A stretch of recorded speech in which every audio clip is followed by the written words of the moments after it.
I'm going to play a little bit more of that later. I got a few more things I want to tell you about first. It is May 2nd, and sorry I missed you last week. We were having a blast at the at our international guitar camp. It turned out to be, I can't say the best one ever. That's just not, it's just not right. It keeps feeling like it gets better and better. But this one was really, really cool for all kinds of reasons. But the biggest ones were we had a really small number, 18 people, and 2 people had to cancel at the last minute. And it was perfect. We still could have handled 20, but it was great. I got to spend at least one lesson, one 20-minute session with everybody, and 2 with almost everybody. And all the other teachers did too. So all the campers got at least private lesson, semi-private, one-on-ones is more what we call them, at with all the teachers if they wanted them. And what the morning routine, I'll give you here's the whole journal, what happened. We show up on Thursday, check in, have dinner, and then the Thursday night we have kind of the teachers program. Each teacher, each of the 5 of us, get up and play a little bit and talk and answer questions maybe. And what I tend to do is take requests. Boy, people ask me to play. Wait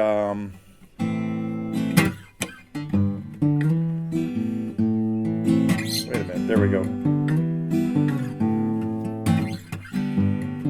Which I hadn't thought about in years, but it was really fun to explore it, like on the spur of the moment. What else? I ended up playing an instrumental version of Harvest Moon. I'll have to go back and check the videos because I can't even remember what happened now. But then Mike got up and played some stuff on the mandolin and guitar, and Doug and Jim and Dave, and everybody did a few different things. That's Thursday. That's our first night. Then the next morning we had breakfast and a class at 9 o'clock with me and the whole group, and Jim and kind of all the teachers. Well, and Mike was there, I think. Then at 10 o'clock, we did something that has now turned out to be a big hit, and that's our breakout sessions. We split them into 3 groups and had them rotate among 3 different teachers for 40 minutes each. And did the same thing. The next morning was the same routine. And these breakout sessions were great because everybody got one 40-minute session in a group of about 5 or 6. With each of the other 4 teachers and 2 with me. I did both days. So that was Friday and Saturday mornings. In the afternoons, Dave ran his songwriting class, and we had the most people ever, probably more than half the people got interested in songwriting with Dave Nachmanoff. And then private lessons. So from 2 to 6, I saw, well, I guess probably 12. Yeah, 12 people then. And the same thing happened the next day. And then the first night, Friday night, we had we had a song circle. Everybody sat around and played a tune, and sometimes invited other people to play along or sing along. And it took about an hour and 15 minutes to get through the whole group, and we took a short break and did another round. The real goal is to try to be done by about 9:30 or so that we can head over to the Pueblo for the late night song jam, campfire playing, but all kinds of tunes, great Doobie Brothers tunes people were playing and stuff. So that's the late night session.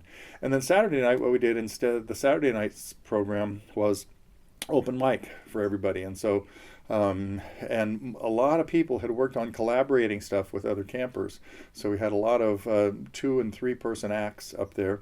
And then each of the teachers played a couple of duets at the end. And then the finale turned out the 5 of us got on stage and decided to play, and we had talked about this, but we hadn't really talked about details. We worked out an arrangement of minor swing.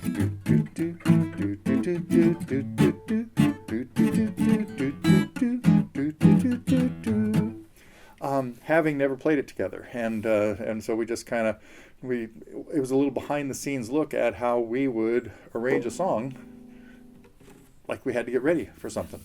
But instead of getting ready and perfecting it, we showed you the whole process. Anyway, but I guess the end of this story, as far as camp goes, is it was a great mix of people. We had like 4 first-timers and the rest, 14 or so alumni, many of whom had been at last year's spring. The spring and fall ones are kind of turning into being different groups, which is great. We've had a few people overlap, but the big news about this is that it has encouraged me or made me really think about limiting the other one to not even 30, more like maybe 26 or 24, because I really like the individual attention I can give everybody in a couple of days. Now, for that one, we have a whole extra day too, and we will do open mics every night, so like all three of the nights. So, if you're thinking about the fall camp, September 8th to the 12th, don't think too long.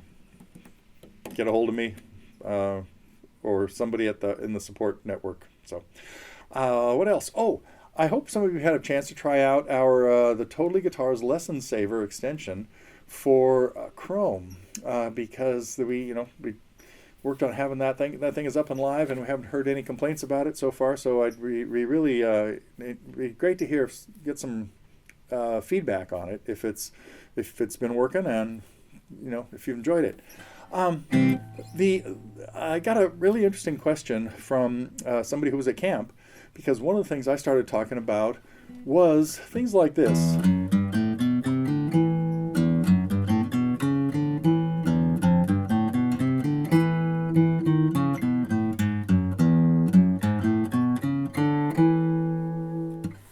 Did I do them all? I think so. I'm not sure. I might have missed one. Oh, I did. I didn't do this one.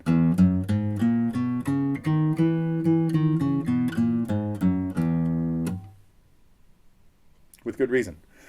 Okay, what was that? That was 6 of the 7 modes. And at camp, I talked a little bit about one of the ways. I'm sure many of you, have a pretty good grip on that. But I find, after all these years of teaching, sometimes the more different times you can hear something explained, and sometimes with a little different picture, the better it can be. And this year at camp, I talked about thinking about our 7 natural notes in a circle, like on a clock, except you only have 7 slots. Yeah. And if you just write them down, A, B, C, D, E, F, G, that's it. Well, if you play through the notes in that, or maybe also make a mark where the half steps are. A, B, C. Between B and C, put a little caret or something so that it stays in your head that B to C is a half step. D, E, F, another caret between E and F, and then G. And that's it. That's your circle. And if you start on A and play through the notes like that, the 2 carets, the half steps, fall between A, B, C. 2 and 3, which is where B and C is. D, E, F, and 5 and 6, where E and F is. That's one of the 7 modes. If you spin that circle now and start on B, but leave everything else the same, but now B is note 1. Now it's going to go B, C, this mode has the half step at B and C. B, C, D, E, which is 1 and 2. B, C, D, E, F, and then 4 and 5, where E and F fell. That's the B mode, or the pattern we get by going from B to B with no sharps and flats. Spin it again. Now C's at the top. Now we're going to go C, D, E, F. Half step at 3 and 4. G, A, B, C. Half step at 7 to 8. That's the C mode. Okay, so there are 7 modes. Each one has the 2 half steps in a different place, or in a unique pair of places. Better way to think about it. Each one has a Greek name. So now I'm going to give you a whole different way of looking at it, maybe. Write these out now in a line. A, B, C, D, E, F, G, A, and keep going to A, or at least to G one more time. So you're going to make a whole line that goes A, B, C, D, E, F, G, A, B, C, D, E, F, G. I'm out of room. And same thing, put the carets under B and C and E and F. And those are your half steps. Now looking at that line, if you put the line below, number from A to A. Let's start, number from A to A, 1 through 8. And look at where the carets are. A, B, C. There's going to be one between 2 and 3, and the other will be between 5 and 6. That is the A mode. Label that Aeolian. That's the Aeolian mode. Line below, start with B. Number B to B, 1 through 8. That's the Locrian mode, because now that's going to put a half step at 1 and 2, and what do we say for Locrian? 4 and 5. No, hang on, B to C. Anyway, I'm thinking too far ahead. each of these, then the C one. You're going to put a number 1 on C. This would be like the third line down. It's number C to C. That's going to put them at 3 and 4 and 7 and 8. The D to D one will be the fourth line down. By the way, label the C one Ionian, the D one Dorian, the E one Phrygian, the F one Lydian, and the G one Mixolydian.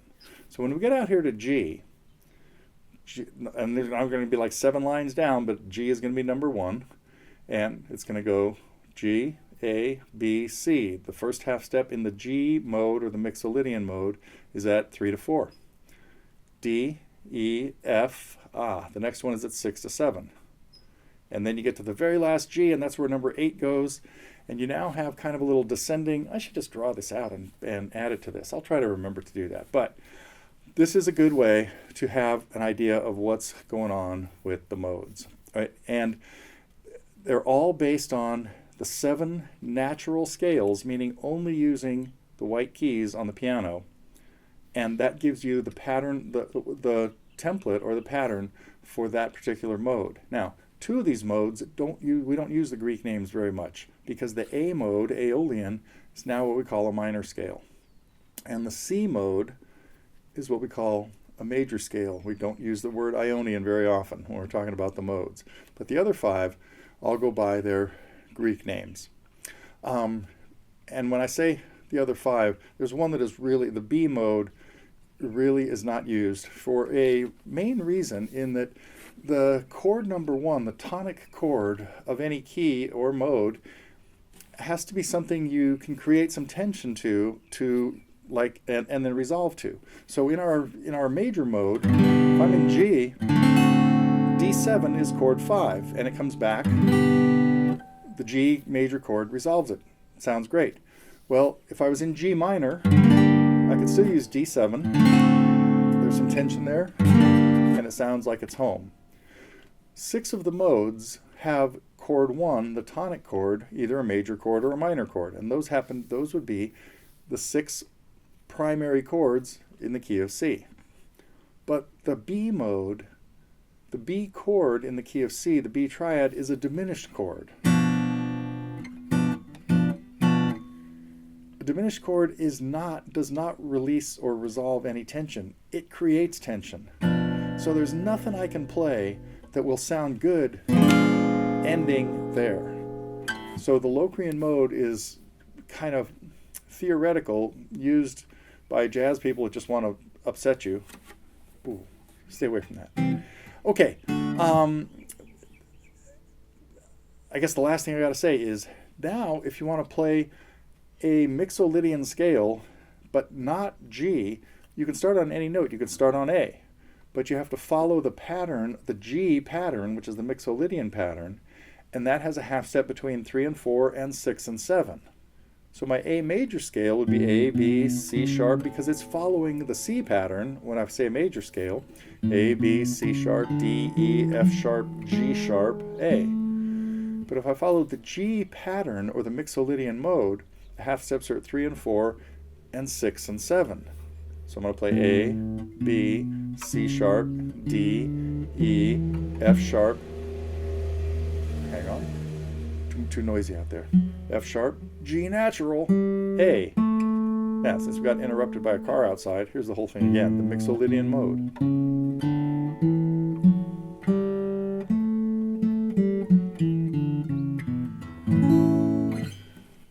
Okay. Now I think I can recover from camp and being in heavy theory teaching mode and get back to the big personal news is we have a huge party going on here tomorrow, and because our grandson Kepa is turning 1, it's his first birthday party. His real birthday is Tuesday, but it's kind of Hawaiian tradition to have a huge party. So Rebecca and Krista are expecting about 75 people tomorrow, and she said, "Dad, what do you think about having music hour and singing some kids songs?" I thought, oh yeah, I haven't thought about kids songs since you guys were in school. When our oldest, Corey, got started in kindergarten, my volunteer work at the school pretty much consisted of going in maybe once a week and playing a couple songs. Well, kind of got the hang of playing songs that kindergartners might like then. And then as he got older, and I was playing in the other two kids' classes over the years, had to have a little wider range of stuff. By the time by the time he got into fifth grade, we were doing stuff like, I'll get to this. So I have a stack of songs here that not a stack. I have 4 or 5 that I've been prepping for everybody, and printing up words so that parents could sing some of these words. But we might have started with songs like "The Wheels on the Bus" and things like that, and real good little kid songs. We eventually graduated into oh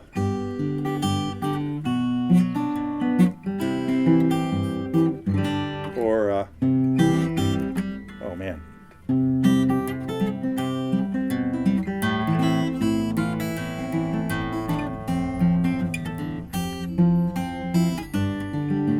Never think about playing these melodies.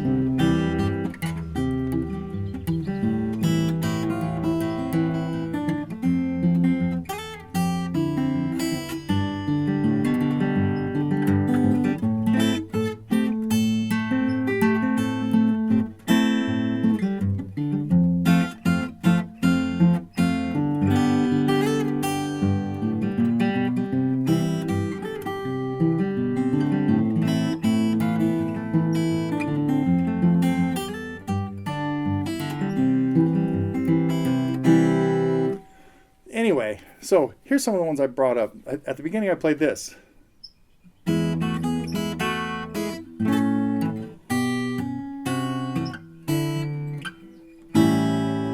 Piece that one together yet? Now, I haven't really tried playing these instrumentally, so bear with me if this doesn't work. These may not be good keys. These are keys I'm thinking would be good for people to sing in, but a lot of them turn out to be in D, and I generally wouldn't put songs in D very often because it's just because the bass notes are too high without going into drop D tuning. See, my fingers are already getting stuck together.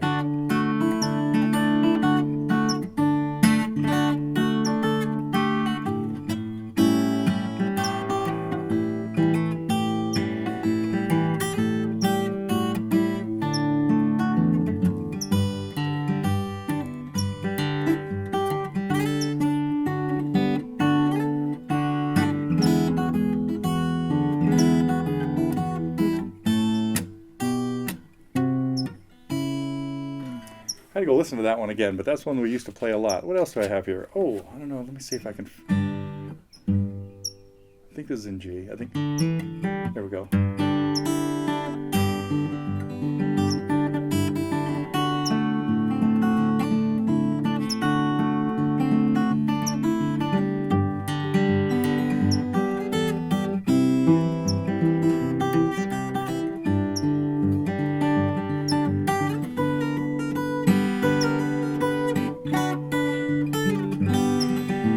Those are good little kid songs. Oh, I don't even know who wrote that. I should figure that one out. This one I do know. This was Tom Paxton.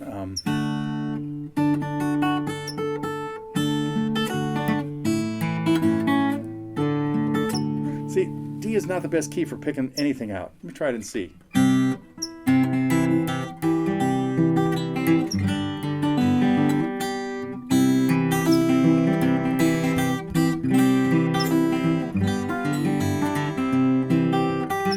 Oh.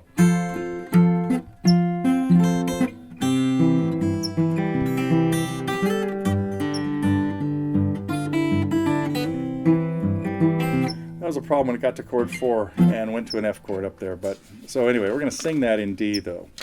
This one, I don't know. This is a little older one because it has a lot of parts. D is not a good key for this either.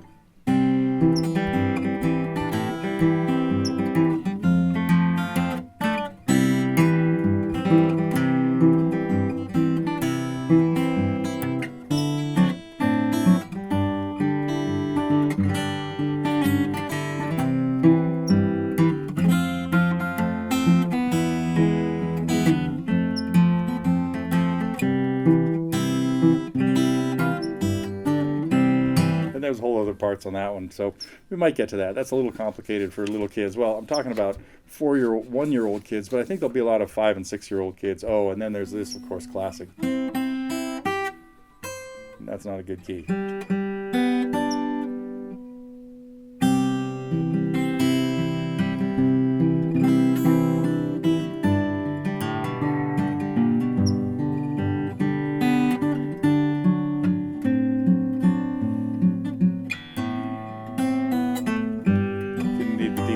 let's try it again.